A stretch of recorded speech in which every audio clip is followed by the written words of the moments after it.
El WhatsApp, el que ustedes tienen para comunicarse con nosotros. ¿Cómo te va con el consumo? Lo estuvimos hablando recién, pero ustedes nos pueden contar. Este es nuestro número.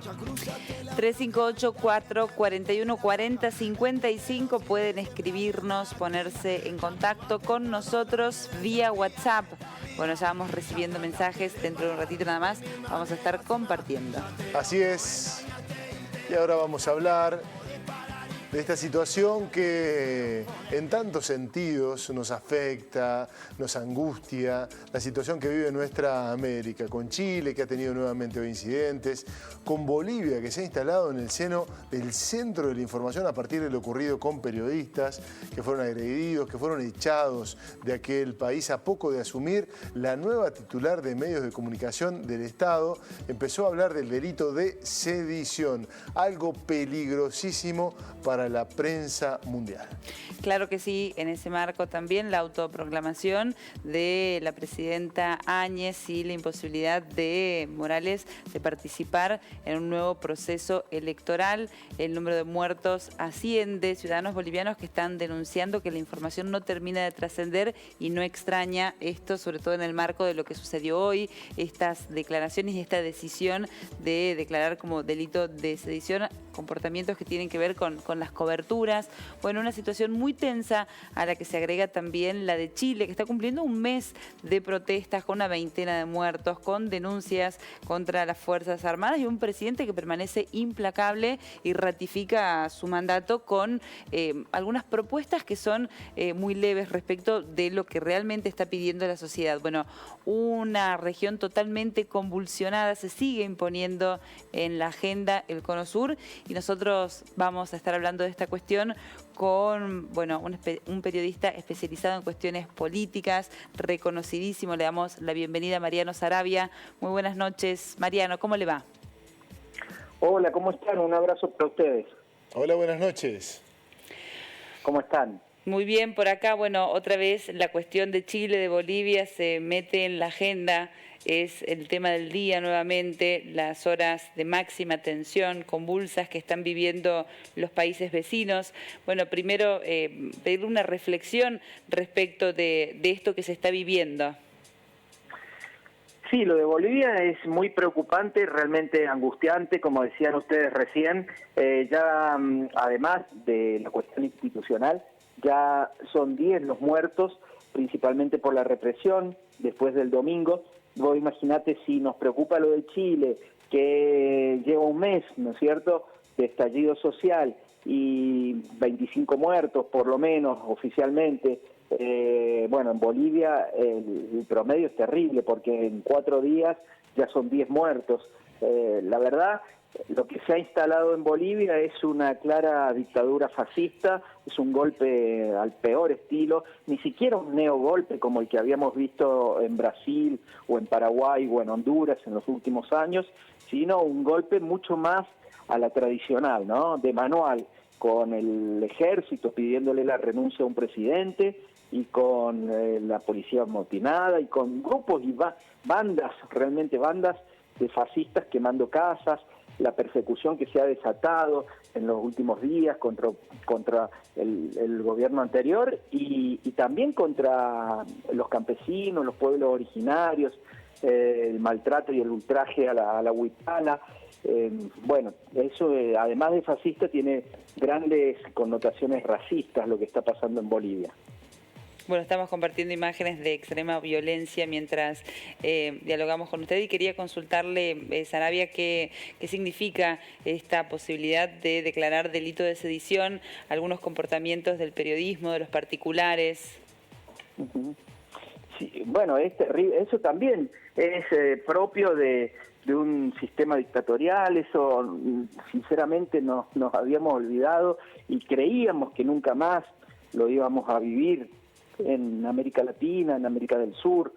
Es propio de los 70 y bueno, es muy preocupante también, no solamente porque hay un gobierno que está incursionando en esta barbaridad, esta barbarie realmente condenada por todos, sino que además, si ustedes repasan los portales de Bolivia, algunos periodistas, o la mayoría, diría yo, de los periodistas y los medios bolivianos se hacen eco de eso, acusando a canales como TN, que realmente es impensable que vayan a estar del lado de Evo Morales, pero así los tuvieran, digamos, qué locura esto de perseguir por ideología o por supuesta ideología a periodistas, ¿no?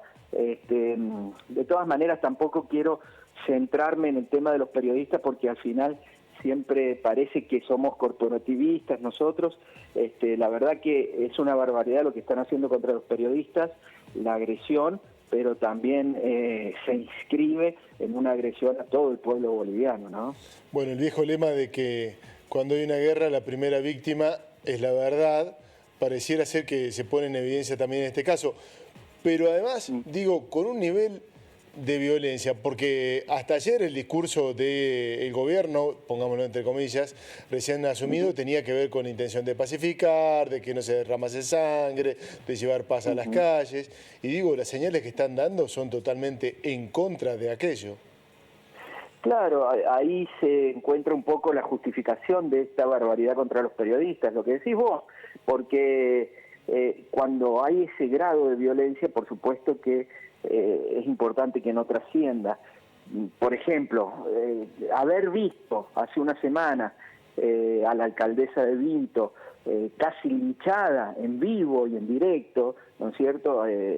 Bueno, fue crucial para entender un montón de cosas de este proceso golpista. Haber visto a Camacho, el líder del Comité Cívico de Santa Cruz, entrar al Palacio de Quemado con la Biblia y con la bandera boliviana, quemar la huipala, o la misma autoproclamada presidenta Áñez, entrar al Palacio con la Biblia, bueno, te remite directamente a la colonización, ¿no?, de la Biblia y la espada. Es terrible, esto no es en contra ni del cristianismo ni de nada, yo soy cristiano, pero digo, es una barbaridad volver a esos niveles de racismo que son propios del siglo XVIII, ya ni siquiera del XIX, estamos en el XXI. Es una locura. Acá hay una intención de alguien de más arriba, me parece, de llevar a Latinoamérica a un grado de violencia típica del Medio Oriente, ¿no? Por eso también el racismo, el odio racial y el odio religioso que se mezcla con lo político. Me parece que no es un error de los golpistas bolivianos. Esto tiene un tufillo mucho más profundo. Bueno, para cerrar la cuestión de los periodistas, hay que decir que los que sufrieron este tipo de hechos debieron refugiarse en la Embajada Argentina en Bolivia. Y bueno, consultarte cómo ves, Mariano, el tratamiento de estas cuestiones en nuestro país. Estamos a la altura de las circunstancias cuando hablamos de lo que está sucediendo. Bueno, fue muy controversial lo del gobierno y Cancillería, pero si tuviésemos que hablar de lo que sucede en los medios, ¿cómo lo ves? De parte de los medios me sorprende para bien, salvo algunas vergonzosas excepciones, pero me sorprende para bien porque todos, o casi todos, o la mayoría, bueno, han estado más o menos informando. Algunos, es cierto que han hecho demasiado énfasis en esto de si es golpe, si no es golpe, y la verdad me parece una discusión absurda, lo mismo que poner el énfasis en los supuestos errores del gobierno anterior, cuando estás frente a una locura que es un golpe de Estado con este grado de represión, ¿no es cierto? Los errores del gobierno anterior se pueden discutir, pero me parece que es desviar el eje de la información.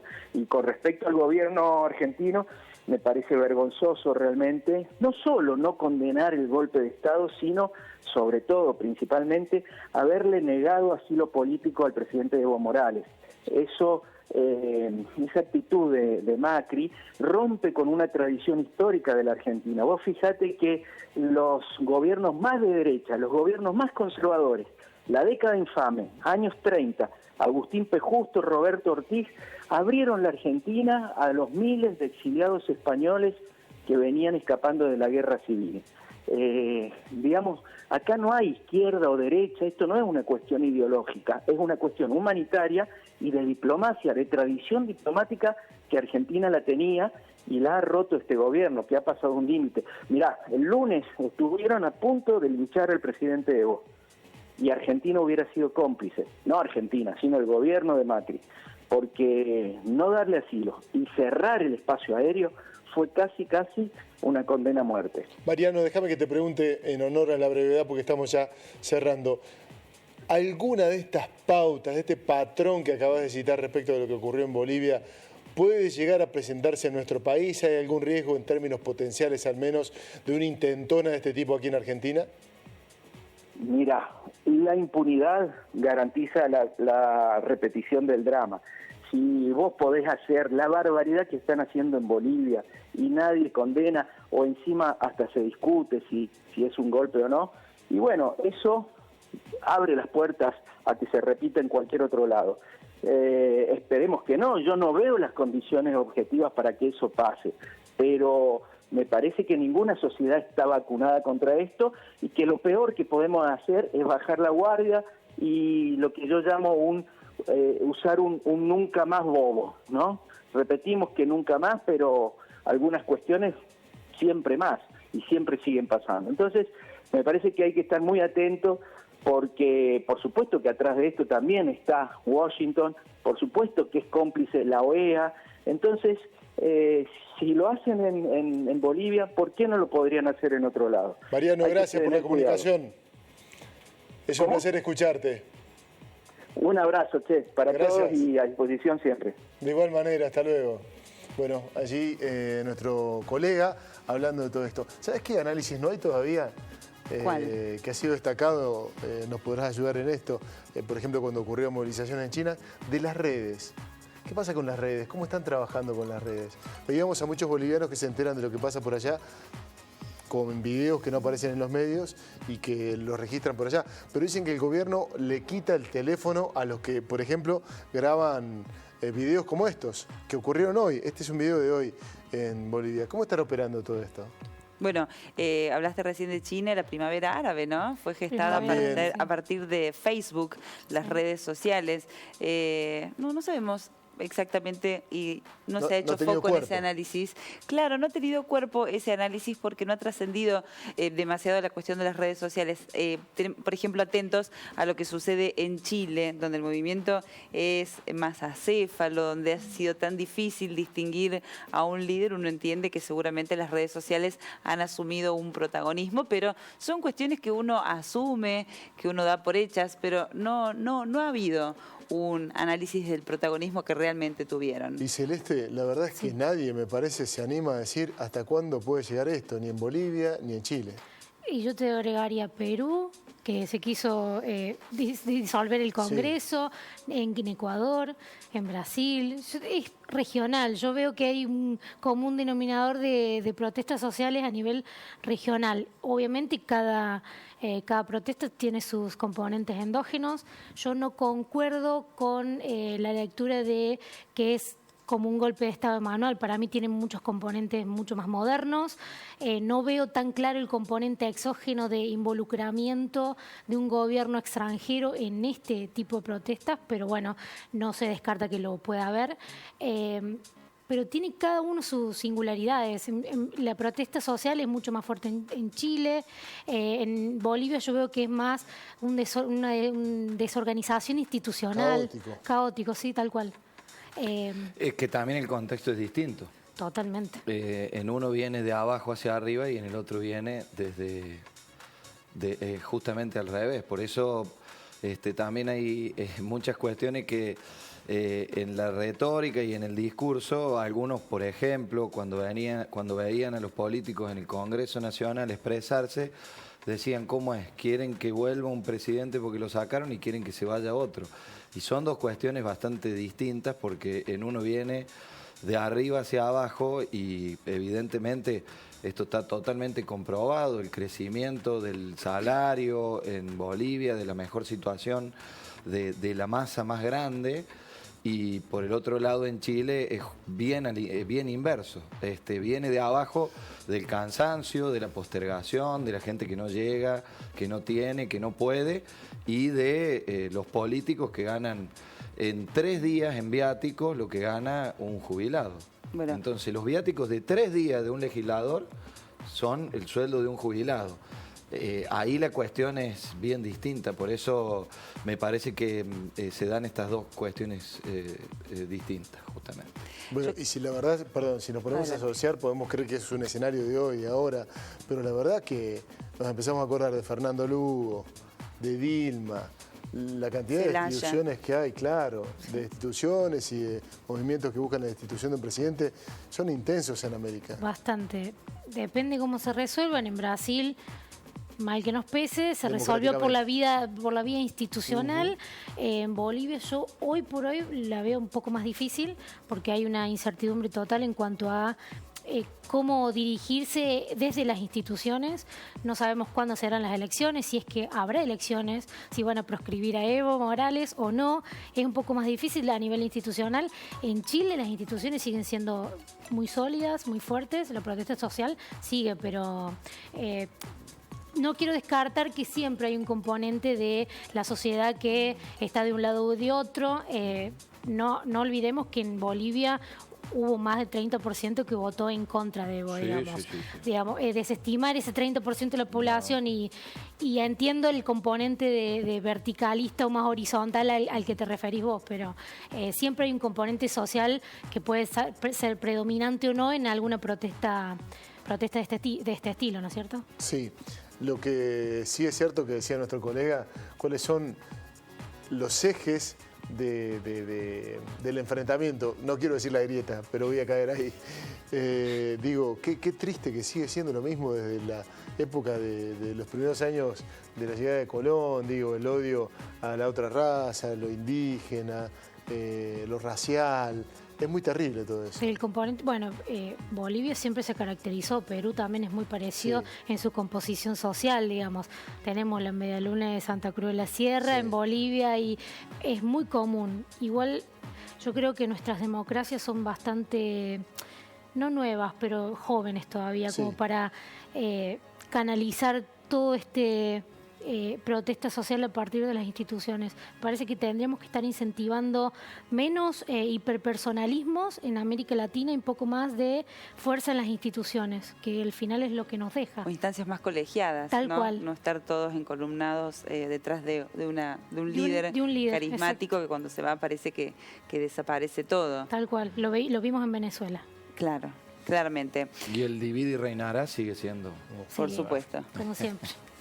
Sigue siendo la cuestión. Rige la humanidad. Claramente. Tenemos que despedirnos. Sí, pero antes de decir a propósito del culto de la personalidad, de las monarquías, imparable Gallardo. Está ganando River 1-0. Tremendo todo esto para los hinchas de Boca. Que yo en realidad estaba invitado, no lo queremos destituir, pero que se vaya Gallardo ya. Yo en realidad estaba invitado ayer y preferí venir hoy para justamente estar acá mientras estaba pasando el partido. Muy bien, Julián. 88 minutos, 1-0. Mirá, sí. Bueno, ahora es una victoria contra un equipo de Primera Nacional. Con polémica porque me están soplando por acá que en el gol de River estuvo viciada la jugada de nulidad. Pero bueno, vamos a ser democráticos. Vamos a dejar que esto continúe así. Nos estamos despidiendo. Gracias por venir. Han sido muy amables. Un gusto. Que la pasen muy bien. Julián. Muy bien. Todo bárbaro, estoy a disposición cuando ustedes lo deseen. Bien, nos vamos, Marina. Mucho. Claro que sí. Muchísimas gracias por acompañarnos. Nos reencontramos mañana a partir de las 22. Chao. Que descansen, hasta mañana.